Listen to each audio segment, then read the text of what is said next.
Hi, I'm Katrina, and this is Boldly Challenging Ableism.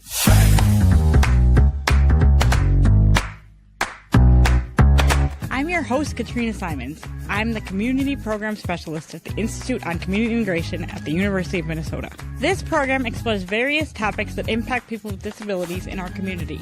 Each episode addresses a different aspect of our society within the context of ableism.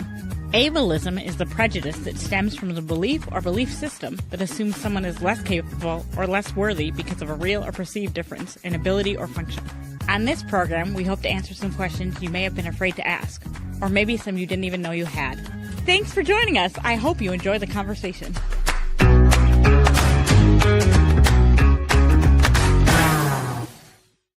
Hi, everybody. For this episode, we talked to Jillian Nelson, Community Resource and Policy Advocate with the Autism Society of Minnesota. I asked our friend Nick Wilke to join me as a co-host. Nick is an independent living coordinator for the Metropolitan Center for Independent Living. I hope you enjoy the conversation. Hi, Jillian. Thank you so much for coming today. Can you introduce yourselves to our audience?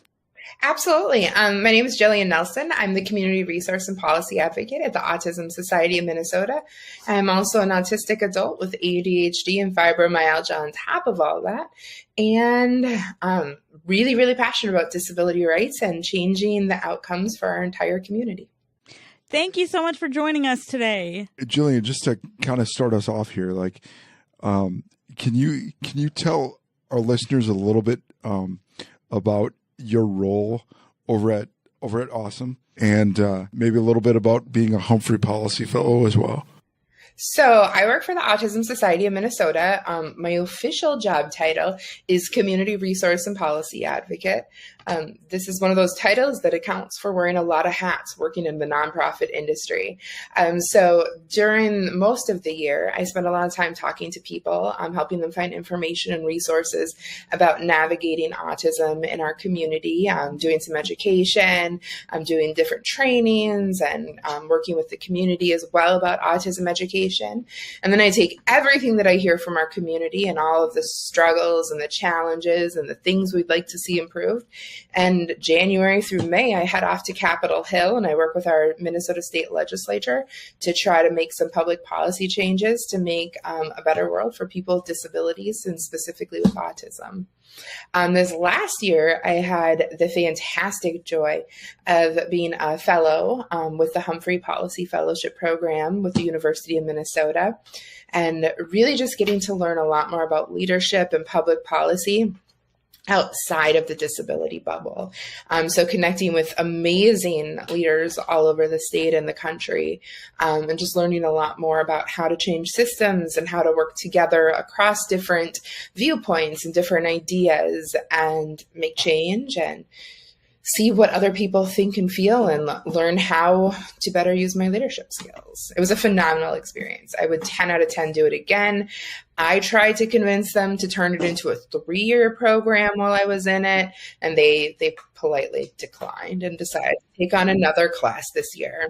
But I'm sure that class is going to be great too. Obviously, you would endorse that program for other people. 10 out of 10 would endorse it. I would especially love to see more people from the disability community that want to enter those leadership spaces, because it's so important. Like, you're convening with leaders from all over the state that work in all different types of industries. We had people from giant corporations here in Minnesota, to people working for other nonprofits, to people working for chambers of commerce, for pharmaceutical companies. Like, we were just so widely represented in that community. And so many of those sectors never really stopped to think about the disability life or what impacts people with disabilities or how to consider inclusion or accessibility. So being able to be a part of that cohort and really bring that perspective to other people was really valuable. Today, we're talking about disability identity, and identities can be a hard concept for anybody to sort of wrap their head around. Can you tell us a little bit about what identity means to you? Our community has really, really struggled with disability identity for a long time. And some of the things that we've really pushed forward as a disability community kind of challenge that idea of disability being an identity. Like, for example, we came to a conclusion many years ago that we should use person-first language, that people are separate from their disability and we should refer to the person before the disability. I, being an autistic adult, come from a community that many of the members prefer identity-first language. So like I personally identify as an autistic adult because I can't separate myself from my disability. Like if someone were to encounter me not in physical form, my disability would still be apparent. Like you cannot separate it from me because it is part of just the core of how my brain works and how my communication works and how I experience every single thing in the world. So I think disability identity is something that there's been mixed messages within our community because we're supposed to use person-first language and separate a person from their disability. But then so many people also still core identify with their disability. And I think it's complicated. For me, I am super proud to be a disabled person. I identify as someone with autism and ADHD and also some mobility challenges due to a chronic pain disorder called fibromyalgia. And I think having those things be a core part of my identity is so important because it gives people so much information about how I experience the world, and how I experience the world shapes who I am as a person. That is a really good answer to the question. And you actually kind of covered how your specific disability affects the way you see your own identity. Yeah, I think I've been asked in the past, like, if you could one day wake up and not have autism, would you choose to do that? And I don't think I could, because I have no idea who I would be if I didn't have autism, because it affects so many facets of my personality and the way I engage and the things that interest me and my communication style, that I don't know who I would be if you took away all those things.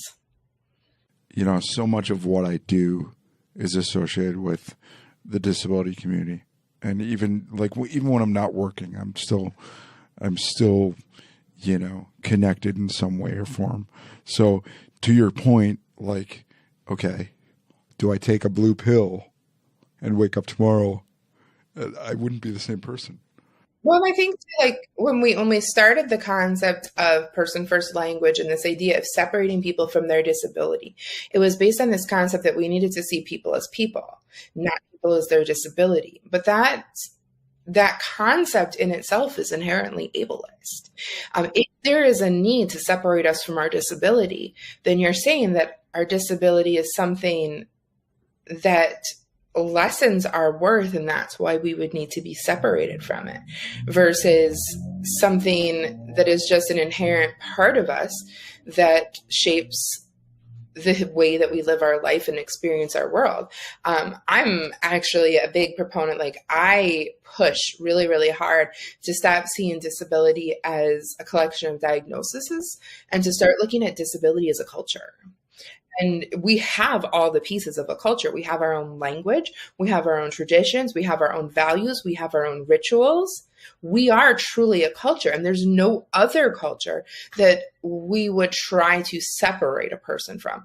Like, we don't say that someone is a person with Polish descent, or someone is a person with Catholic or with Catholic beliefs. We say, oh, that person's Catholic or that person's Polish. We allow that cultural identity to be the thing that gives us the information and how they experience the world. But with disability, for so long, it was, we need to separate people from this disability so they can be seen as people. But there's nothing shameful about being disabled. There's nothing that lessens our worth or lessens our contributions to the world or lessens our value as a human being by being disabled. So it's a label that I proudly wear. That's awesome. So, but I just have one question. So in a world where we look at disability as a culture instead of a set of diagnoses, how do we then justify and distribute the supports that people need? That has always been my question about that. Being a culture doesn't change that there's different needs. Like, we look at other cultures, like, let's take the Somali culture, for an example. We as a community recognize that people who do not speak English require the support of an interpreter.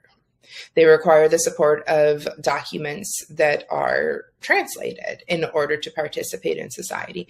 It's the same thing. Just because we have a disability doesn't mean that we don't have support needs, and that those support needs still need to be met, and that those accommodations need to be met. And that's been laid out by the law, that if you meet X, Y, and Z, you qualify for services, supports, or accommodations. But it's still, we're more than our medical records. Like, our experience as disabled people is more than what our doctor writes on a form for DHS. It's lived experience. And I actually think that if we stop looking at disability as a collection of medical information and we start looking at disability as a culture, that we're actually going to improve the outcomes that we see with disability services and supports. Because right now, so many of the disability supports and services that are out there are based on the medical model. And it assumes it assumes that everything is a medical interaction, and it creates unnecessary power dynamics. If we look at disability services as something that we need to deliver in a culturally appropriate way, we're going to have a better outcome for people that are receiving those services. And we're going to see a lot less medical trauma, a lot less trauma in general, and a lot more inclusion and community integration. Have you ever had a conversation with somebody who views disability identity as completely different from how you view it, and how did that end up playing out? Absolutely. In my line of work, I talk to a lot of people. I talk to parents, family members, individuals on the spectrum or with other disabilities. A lot of times when someone is newly diagnosed, that level of acceptance and pride isn't quite there. I recognize that this is a journey for people, and I let them know that.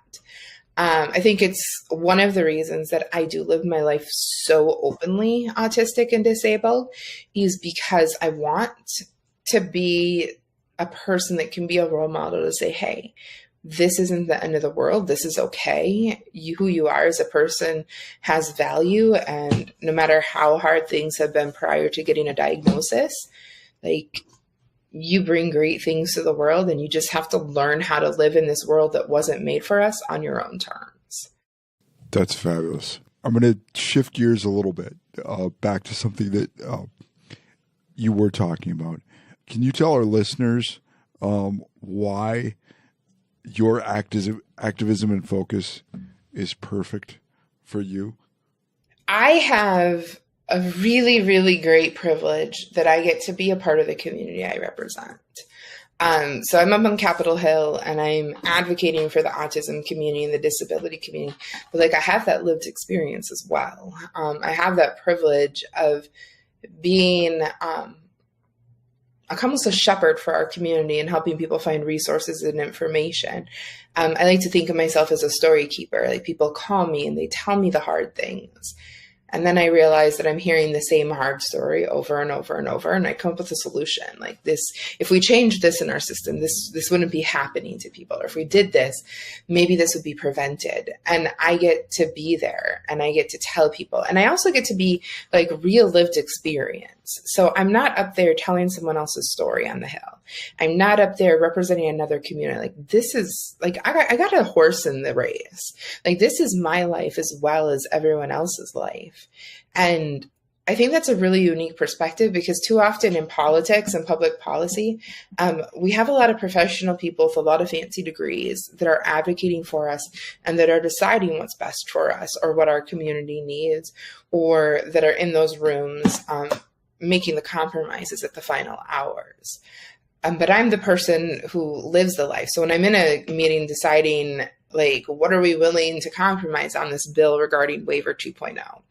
Like, I'm the person in the room that has a waiver, not the person who has a child with a waiver, but the person who literally depends on their own waiver for their stability that allows them to go to work. When we're talking about accessibility, like, those accessibility things are going to directly impact myself. And that's a lot to carry. And it's a huge privilege to be able to take my whole community with me and to be able to really, really make sure that what we're pursuing on the Hill isn't really good in theory, but it actually has that lived experience connected to it. And Jillian, you've lived with autism and ADHD. I'm sorry. Are you comfortable sharing with us how long you've lived with autism and ADHD and that part of your journey? Yeah, absolutely. I was diagnosed with ADHD when I was 6 years old. So that's been most of my life. But my autism diagnosis didn't come until about 21 years ago. I was 21 myself, and I have a little brother, and he was just entering the school system, and they kind of identified some autism there. And he saw a doctor that had seen me for everything but autism when I was a kid. And the doctor remembered me and my mom and had suggested that maybe this was something that was going on with me as well, and that we had missed because we didn't know as much about autism in the 80s as we do now. And we miss it in girls often.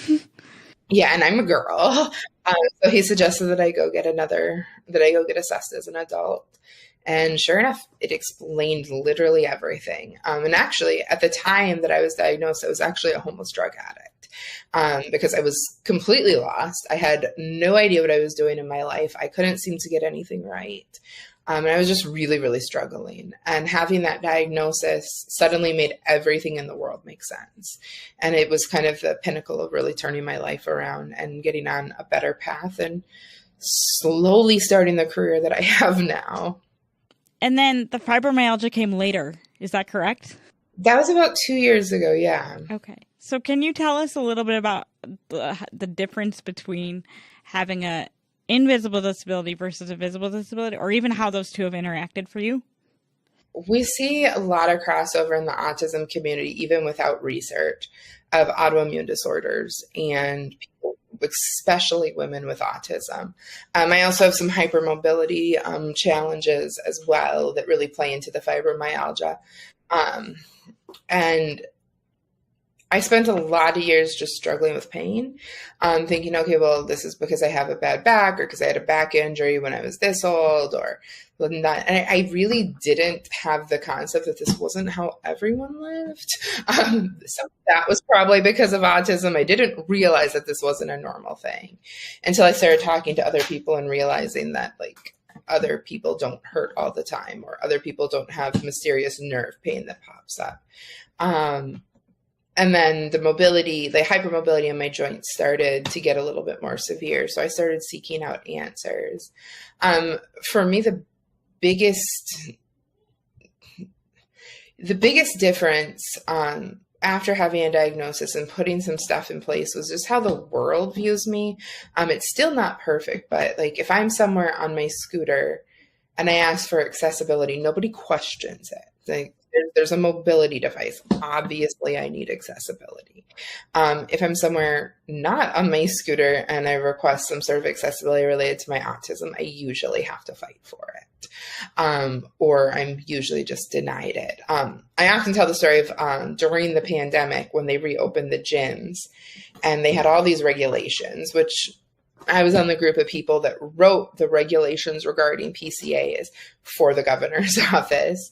I returned back to the gym with my PCA, and I was actually taken out of the pool and told that I couldn't have my PCA there with me. A good friend of mine also belonged to this gym and had been there 20 minutes before me in the time slot right before mine for the pool with her PCA as well, but she uses a wheelchair. Nobody questioned her PCA being with her. Same gym, same day, same staff, wildly different experiences. And like, I ended up like fighting it for like 13 weeks and never got to anything that was considered accessible for me to have my staff with me. And the reality is my staff goes to the gym with me because I do really poorly with transitioning. So if I am at the gym by myself, I may very well be in the locker room trying to transition for like a good solid hour. So during a pandemic, it is the best case scenario to have a PCA with me that's going to get me out of the locker room in 10 minutes versus me just kind of meandering through my day. So like, those are the type of experiences I was used to before. There is still, like, I notice that there is still a lot of social issues related to being a person with a larger body shape that uses a mobility device. Most people often assume that it's because I'm lazy or that I can't walk because of my size versus, hey, if I walk around for 2 hours, I'm going to dislocate my hip joint. Very different issues of like, this is hard versus I'm going to injure myself. Well, and then you get to the point of like when you're walking around at the hill, you know, marble floors look great, but they're not very forgiving at all. They're usually waxed. Right. Yeah, but they're real fun when you're in a motorized device. Oh, yes.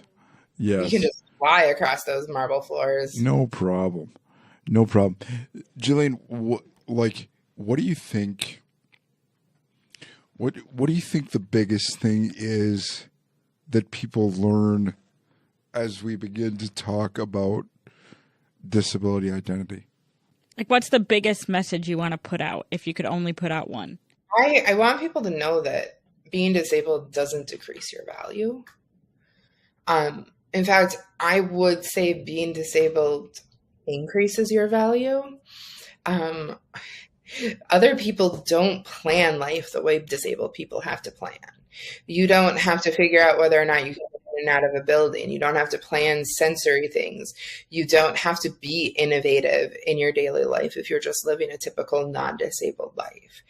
People with disabilities have so much value to bring to this world, so much creativity, so much innovation.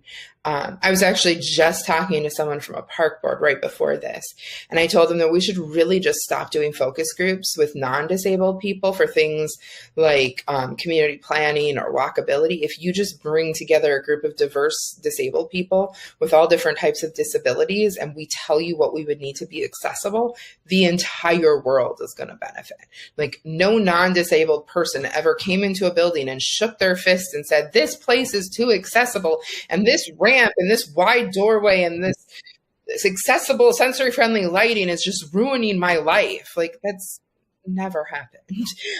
When we plan an accessible world, everyone benefits. And when we embrace our identity as disabled people and we bring that lived experience and we bring those needs to the table and we humanize the disability experience for everyone else, we're only going to improve the diversity and inclusion and the color of this unique and amazing community we're building here in this state, in this country, in our city. Like, we have so much to add to our communities if we're willing to live our lives authentically and honestly. That echoes a statement that I think I heard it 20 years ago, but disabilities in one population we all become more of tomorrow. Yep, we have open enrollment. Mm-hmm. Tomorrow. 100% open enrollment. If you live long enough, you're going to join us. If you're unlucky in how you drive your car, you might join us. Right. Anyone can become one of us. And here we are waiting for you. Or anyone's child could Right. become one. Like, you could have a child with a disability. I don't understand on the Hill when people are so opposed to disability spending, because I want to look at people and just be like, all you're doing is like writing a check for your future insurance. Like, if you become one of us, you're going to be really thankful that you made these investments ahead of time rather than having to join us in the fight for them. Oftentimes, it's people blame fiscal responsibility as a reason for not accommodating people with disabilities or not spending more money to accommodate people with disabilities. And if you look at it as an investment in your own future, well, then it is fiscally responsible. So there you go. And if we do accommodate people with disabilities, then we can be in the community and we become taxpayers and we contribute to society and capitalism, which, I mean, capitalism, but like, we have the potential to do so much more if the world was more accessible. That's great. Jillian, did you have anything else that you want to add to your already amazing level of content you've given us today? Yeah, or plug. Do you want to plug anything? I just want to encourage people with disabilities that might still be struggling with that identity. Like, you never know who it's going to impact. There's younger generations coming up behind us all the time. And if we live our life proudly, we have the chance to change what their future looks like. So many of us have experienced trauma or discrimination or have had to fight twice as hard. we can change that outcome for our younger generations. We can teach them to accept themselves from the time that they're very young. We can teach the world that we're living in to accept them when they become adults. Like, we have the propensity to change the future for all the tiny versions of us that came before us. And when you think about it that way, the idea of accepting ourselves and embracing this identity, it seems like a really powerful movement when you realize that it has the propensity to change the future for an entire generation. Well, we are so glad you came on today, Jillian. Thank you so much for sharing your time with us. Everything you're doing is perfect for you and also wonderful for our community. It was a pleasure to be here with all of you. And if any of you see me up on Capitol Hill, stop me and say hi. We for sure will. We want to thank our listeners. We'll talk to you all real soon. Bye. See you later. Boldly Challenging Ableism is a co-production of AM 950, the progressive voice of Minnesota, and the Institute on Community Integration at the University of Minnesota. For more information, please visit ici.umn.edu.